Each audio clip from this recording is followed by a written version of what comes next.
3장의 61번 문제 풀어보겠습니다. 다음 회로에서 yΔ 변환을 사용하여 I1 그리고 I1, I2 그리고 이상적인 전류원에 의해 전달되는 전력을 구하라 이렇게 되어 있죠. 지금 이 회로에서 사실 여러 개의 복잡한 yΔ 회로가 구성되어 있는데 이 회로를 보고 이 320옴과 그리고 50옴 그리고 20옴이 서로 델타 회로라는 걸 우리가 알 수 있습니다. 다시 그려보면 320옴 그리고 50옴 그리고 20옴이 델타 회로로 연결이 되어 있고요. 그 다음에 이 부분을 보면 또 여기도 델타 회로죠. 50옴과 100옴 그리고 이렇게 연결된 600옴 이런 델타 회로가 또 있고, 또 이쪽 왼쪽도 마찬가지로 델타 회로입니다. 100옴하고 20옴 그리고 240옴 이렇게 연결되어 있는 회로로 우리가 볼 수도 있고, 또 이렇게 된 회로를 내가 이렇게 보고 회로를 해석할 때 각각의 어떤 델타 회로에 대해서 내가 y 변환을 이용해서 먼저 위의 회로를 y 변으로 바꿔주고 위의 회로를 y 변으로 내가 바꾸면은 이 회로들이 없어지죠. 그러면은 이런 회로가 남게 되고, 그러면 델타 두 개가 있는 회로가 되죠. 델타와 같은 회로가 되고, 또 이 회로를 y 회로로 바꿔주면은 얘가 없어지고 이런 회로가 남죠.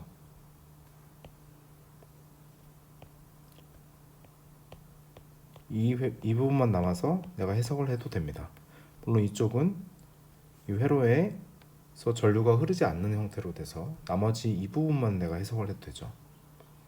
저는 이와 같은 구성에서 가운데 있는 델타 회로를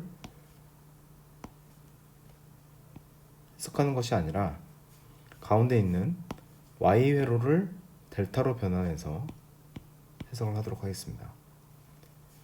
그러면 내가 이 y 회로를 델타로 변환하면은 다음과 같은 회로가 되겠죠.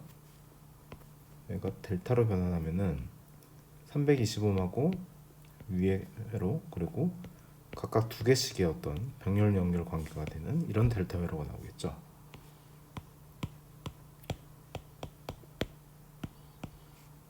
다시 설명하면 이 y 회로를, 가운데 있는 y 회로를 내가 델타 회로로 바꿔서 이런 형태의 델타 회로로 내가 바꾸겠다는 얘기입니다. y 델타 변환을 내가 해보면 y에서 델타 변환은 우리가 컨덕턴스로 정리를 하면 되죠. 회로들을 내가 y 델타 변환 부분만 그려보면 20옴이 있고 50옴 그리고 100옴이 있죠. 그리고 이 회로를 이런 델타 회로로 내가 변환할 겁니다. R1, R2, R3라고 하면 먼저 컨덕턴스로 정의를 하니까 G1이 R1분의 1인데 각각 모든 컨덕턴스들의 합 분의 R1 옆에 있는 20과 50옴의 컨덕턴스들의 곱으로 내가 정리를 할 수가 있죠.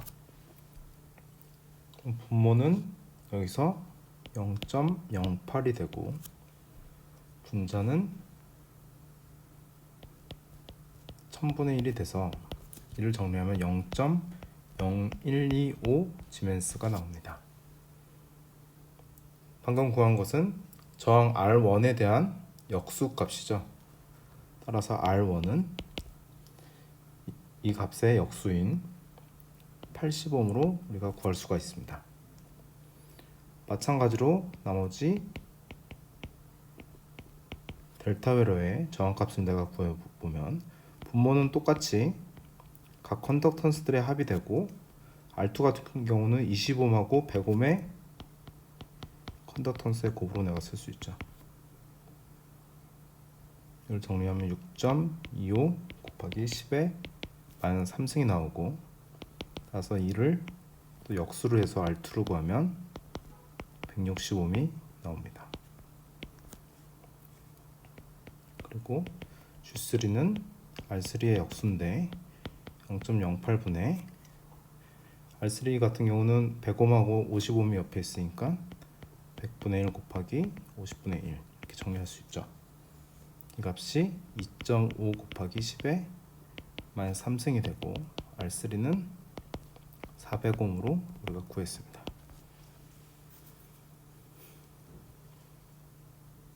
방금 구한 Y 델타 변환으로 한 저항값들을 이용해서 내가 위회로를 다시 그려보면 1A의 전류가 위로 오르고 여기에 두 개의 이라고 했죠.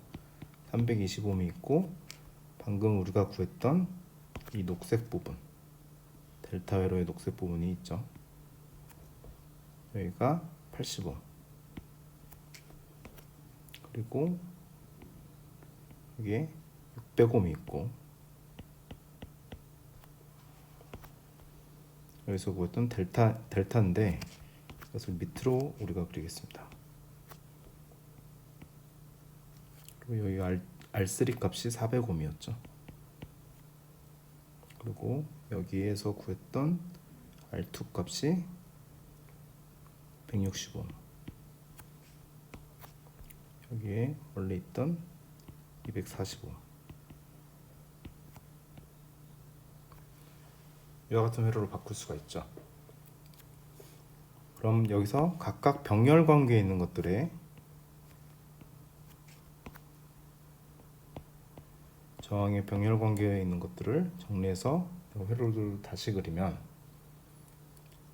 먼저 320과 80은 값이 64고 240에 160은 96 그리고 400에 병렬로 연결된 600옴은 240옴이 각각 구해집니다. 이를 이용해서 정리해보면 회로도 자체가 간략화돼서 96옴이 있고 64옴 그리고 240옴이 있는 형태가 됩니다. 내가 문제에서 구하라고 한 I1은 지금 325옴에 흐르고 있는 전류고 I5는 600옴에 흐르고 있는 전류죠. 그리고 I2는 지금 이 회로에서 표현이 안 돼 있죠. 따라서 I2를 내가 구하고 싶으면은 이 회로에서 다시 오리지널 서킷으로 돌아가서 풀어야 됩니다. 그럼 먼저 I1하고 I5를 먼저 구해 보겠습니다.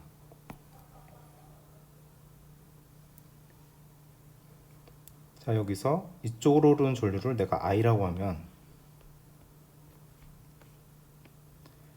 I는 1A 전류에서 전류 분배가 일어나죠.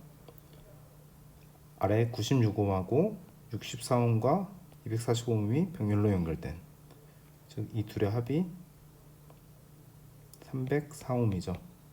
그래서 96 플러스 304분의 96만큼이 I 전류가 됩니다.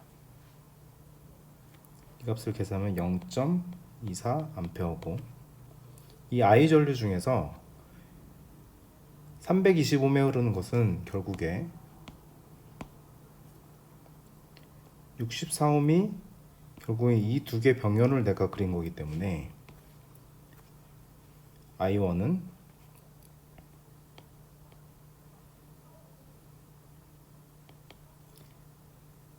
I 전류가 325옴과 80옴의 병렬로 공급되는 것 중에 325옴에 흐르는 전류만을 I1이라고 볼 수 있죠. 따라서 I 전류에서 내가 또 전류 분배를 이용해서 325옴과 80옴 중에서 다음과 같이 전류 분배로 값을 구할 수가 있죠. 0.048A 즉 48mA죠. 다음으로 I2는 위 회로에서 여기에 병렬로 흐르게 되죠. I 전류가 이번에도 마찬가지로 400옴과 600옴의 병렬로 연결돼서 흐르게 됩니다. 이때 전류 분배는 600옴과 400옴 중에서 600옴에 흐르는 전류를 구하고 싶은 거니까 이거 옵니다. 400으로 구할 수가 있죠. 이 값은 0.096A로 96mA입니다. 여기까지 문제에서 구하라고 한 I5를 내가 구했고, 그 다음에 I1도 내가 구했죠. 다음에 I2를 구하기 위해서는 원래 회로로 돌아가야 됩니다. 원래 회로에서 내가 생각을 해보면 지금까지 구한 값들을 정리해서 써볼게요. 먼저 I1이 48mA가 흐르고 있죠. 그리고 I5가 96mA가 흐르고 있습니다. 이 노드를 기준으로 내가 KC를 생각해보면 48mA가 들어오고 있고 96mA가 나가고 있죠. 그럼 이쪽으로 들어온 전류는 48mA가 되죠. 따라서 이곳 100옴의 전압을 내가 구해보겠습니다. 100옴의 전압을 내가 플러스 마이너스 V라고 정해놓으면 100옴에 걸리는 전압은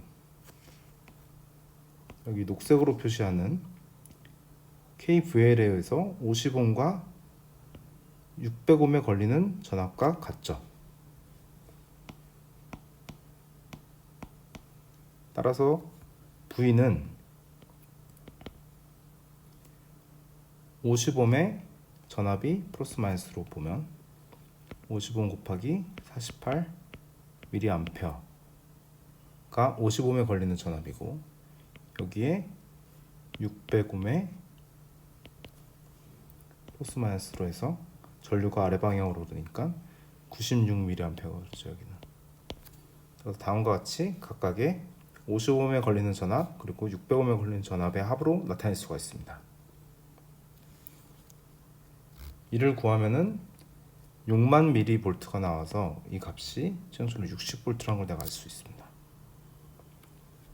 그러면은 이 V는 여기서 얘기하고 있는 100옴에 걸리는 전압이죠. 따라서 100옴에 흐르는 전류 I2는 R분의 V를 이용해서 0.6A로 내가 구할 수 있습니다. 이 값이 C번에서 요구하고 있는 답이죠.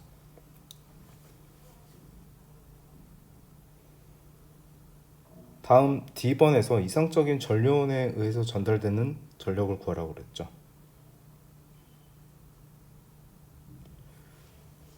이거는 우리가 마지막에 구했던 등가 회로에서 내가 구하도록 하겠습니다. 왜냐면 1A에서 공급하고 있는 전류는 알고 있는데 여기에 걸리는 내가 전압을 알아야 되죠. 지금 이걸 구하려면 VS를 알아야 되죠. VS는 결국 이 회로에서 내가 구할 때 쉽게 구할 수가 있죠. 등가 저항을, 이 회로의 등가 저항을 구해보면, 여기서 보이는 등가 저항을 구해보면 R 이퀴밸런트가 96 병렬 64 플러스 240이죠. 이를 계산하면은 72.965옴이 나옵니다.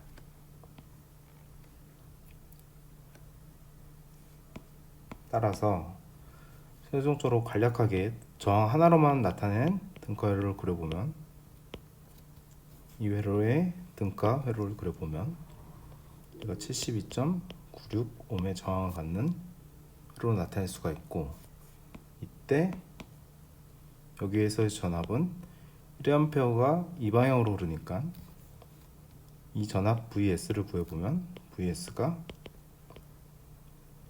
전류 곱하기 저항으로 해서 1 곱하기 72.96이 되죠. 72.96V라는 걸 내가 구할 수 있습니다. 이렇게 되면 1A의 전류원에 걸리는 전압을 내가 구했죠. 그러면은 VS 곱하기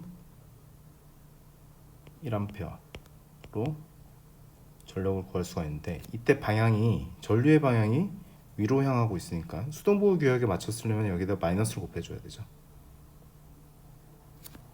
다시 쓰면 수동부호 규약으로 쓰면 마이너스 vs 곱하기 1A죠. 따라서 마이너스 72.96 와트. 문제에서는 이상적인 전류원에 의해 전달되는 전력을 구하라고 그랬으니까 답을 쓸 때는 이 음수라는 부호가 결국에 1A의 전류원이 72.96W를 다른 회로망에 공급하고 있다는 얘기죠. 따라서 72.96W를 공급하고 있다. 그리고 이 전류원에 의해서 전달되는 전력이다. 이렇게 말할 수 있습니다. 다음에 3장의 63번 문제입니다. 다음 회로에서 I1 그리고 V 그리고 I2 전화번호에 의해 공급되는 전력을 구하라 이렇게 되어 있죠. I1과 I2 그리고 V는 각각 24옴에서 흐르는 전류 그리고 25옴에서 흐르는 전류 60옴에 걸리는 전압입니다. 그리고 이 회로를 보고 내가 24옴과 60옴 그리고 14옴이 서로 델타 회로이고 델타 연결 관계이고 또 60옴과 120옴 그리고 20옴이 델타 연결 관계라는 걸 내가 알아야 됩니다. 이 문제를 풀 때 델타 Y 변환을 이용해서 풀 건데,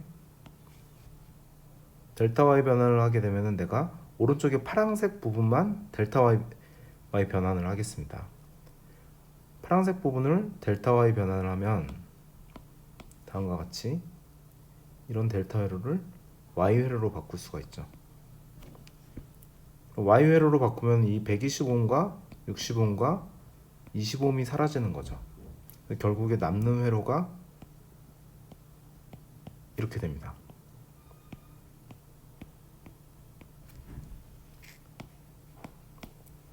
그래서 지금 먼저 델타 Y 변환을 먼저 해보겠습니다. 델타 Y 변환은 저항에 대해서 정리하면 되죠. 좀 더 이해하기 쉽게 그림을 다시 그려보면 60옴이 있고 그리고 120옴 그리고 20옴이 연결되어 있는 오른쪽에 있는 델타 회로를 내가 Y로 변환하는 거죠. Y로 변환할 때는 이렇게 변환하고 각각의 값의 저항을 내가 R1, R2, R3로 정의를 했습니다. R1을 구해보면 모든 델타 회로의 모든 저항의 합 그리고 60 플러스 20 플러스 120분의 R1 양옆에 있는 저항의 곱으로 정리를 하면 이 값이 36옴이 됩니다. 마찬가지로 R2는 모든 저항의 합이니까 모든 저항의 합이 지금 200이죠. R2는 또 60 곱하기 20으로 정리하면 되죠. 정리해보면 6옴. 그리고 R3는 마찬가지로 모든 저항의 합과 R3 옆에 있는 120옴과 20옴의 곱으로 나타낼 수 있습니다. 그러면 12옴을 구할 수 있습니다. 그래서 방금 구한 R1부터 R3의 값을 이용해서 원래 회로를 해서 델타 Y 변환한 회로로 다시 나타내 보면 여기 24옴이 연결되어 있고 14옴 그리고 다시 이렇게 36옴과 6옴이 연결된 이쪽에 R3였던 12옴이 연결된 이런 회로죠.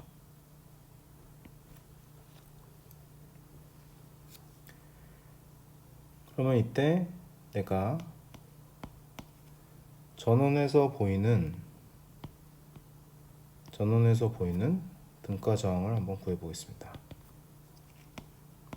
값을 구하면 O는 직렬로 연결되어 있고 24옴과 36옴이 직렬로 연결된 것이 14옴과 6옴의 병렬 연결 관계죠. 이 뒤에 12옴과 44옴이 각각 직렬로 연결되어 있습니다. 정리를 해보면 이것들의 합이 55에서 60이니까 플러스 이 값이 60, 이 값이 20이죠.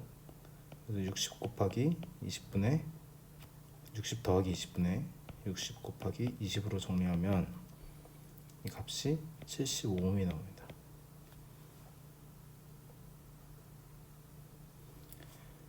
그러면은 이 750V 전압원에 의해서 보이는 회로가 결국에 보이는 저항이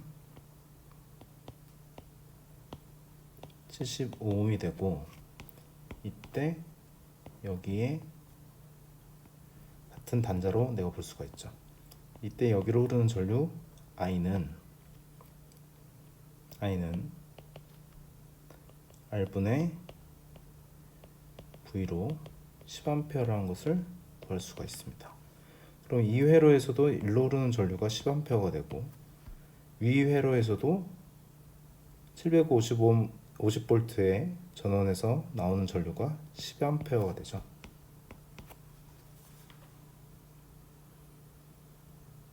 다음으로 우리가 I1을 구해보면, I1 같은 경우는 10A가 전압원에서 흘러서 두 개의 병렬 회로로 가는데 위쪽으로 흐르는 전류가 I1이죠.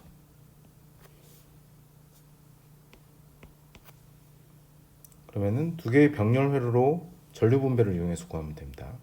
I1이 10A가 전류 분배를 이루는데 위쪽의 저항의 합이 지금 60옴이고 밑에 저항의 합이 20옴이죠. 그래서 60옴과 20옴이 병렬 연결된 관계에서 전류 분배를 이용하면 60 플러스 20분의 20으로 우리가 쓸 수가 있죠. 이 값을 정리하면 2.5A, 이게 A번의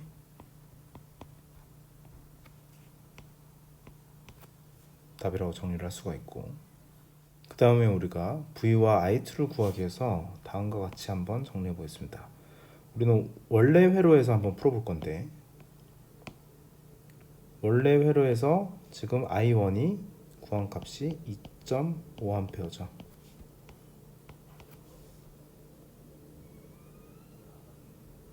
그리고 밑으로 오르는 전류는 10A가 전류 분배돼서 흘렀기 때문에 7.5A가 흐르겠죠. 내가 회로들을 조금 다시 그려보면 5옴이 있고 24옴, 14옴이 이렇게 연결되어 있고,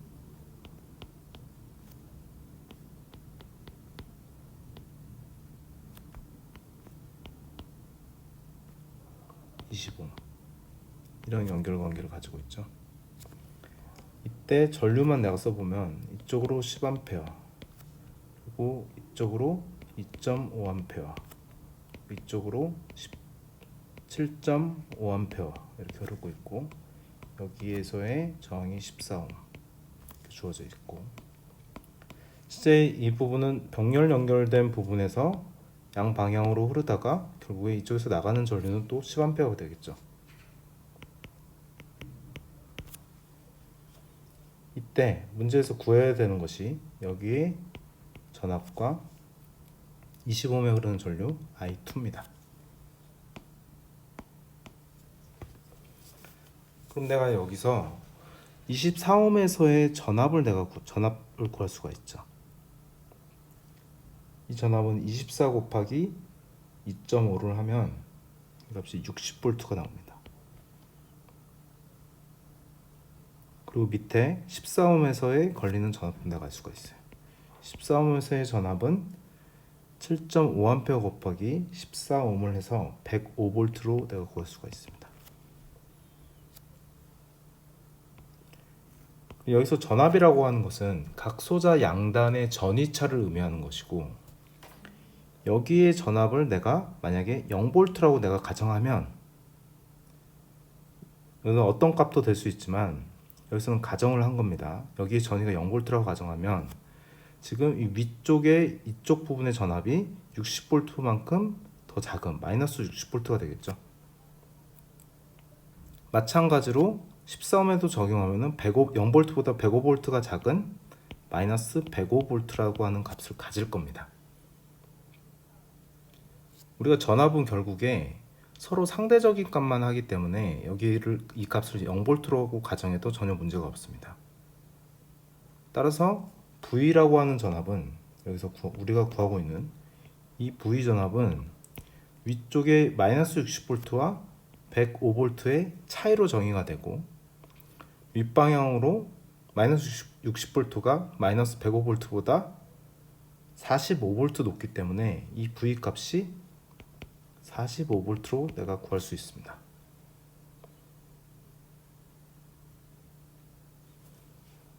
따라서 문제 B번에서의 V는 45V다 이렇게 구할 수가 있고, 여기에 전압을 알고 나면 60옴에 흐르는 전류를 내가 또 구할 수가 있죠. 그리고 60옴에 흐르는 전류는 60분의 45로 돼서 0.75A입니다. 0.75A.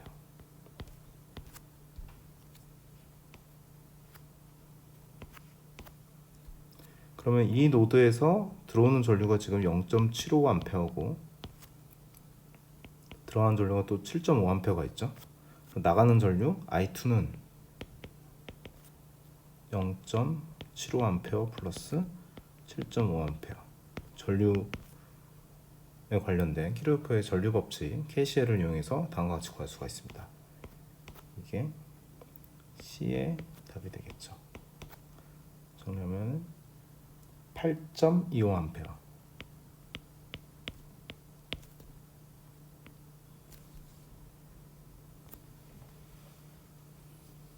다음 마지막으로 전압원에 의해 공급되는 전력을 구해보면 P750V는 우리가 이미 다 구했죠. 750V에서 나가는 전류가 지금 10A로 주어져 있죠. 똑같이 10A로.